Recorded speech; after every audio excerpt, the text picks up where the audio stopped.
एक समय की बात है, एक गांव में एक बहुत ही लालची आदमी रहता था। उसका नाम रघु था।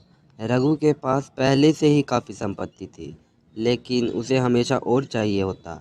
वह हर समय इस फिराक में रहता कि कैसे ज़्यादा से ज़्यादा धन इकट्ठा किया जा सके। एक दिन गांव में एक साधु आया। साधु बहुत ही ज्ञानी और सिद्ध पुरुष थे और लोग उनकी पूजा करते थे। रघु को यह सुनकर बहुत उत्तेजता हुई और उसने सोचा कि शायद साधु के पास जाकर मुझे कुछ ऐसा उपाय मिल जाए जिससे वह और धनवान बन सके। रघु ने साधु के पास जाकर कहा, महाराज मुझे आशीर्वाद दें कि मैं इस दुनिया का सबसे अमीर आदमी बन जाऊं। साधु मुस्कुराए और बोले, तुम्हें अमीर आदमी बनना है तो मैं तुम्हें एक वरदान दे सकता हूँ। रघु खुशी से उछल पड़ा और बोला, जी महाराज, मुझे जल्द ही आशीर्वाद दें। साधु ने उसे एक पोटली दी और कहा, यह पोटली जादुई है। इसमें से तुम जितना सोना निकालोगे वह ख़त्म नहीं होगा, लेकिन एक शर्त है, तुम हर दिन केवल सिर्फ एक मुट्ठी सोना ही निकाल सकते हो।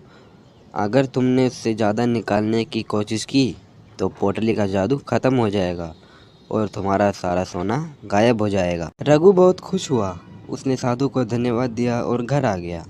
पहले कुछ दिनों तक तो उसने नियमों का पालन किया और हर दिन सिर्फ एक मुट्ठी सोना निकाला।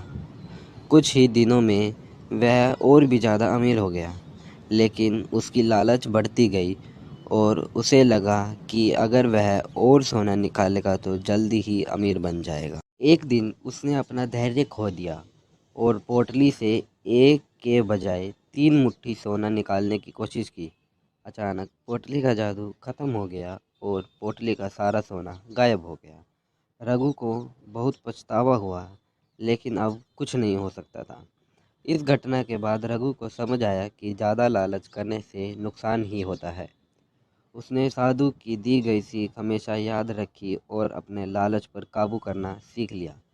तो बच्चों, इस कहानी से हमें यही शिक्षा मिलती है कि लालच करना बुरी बला है।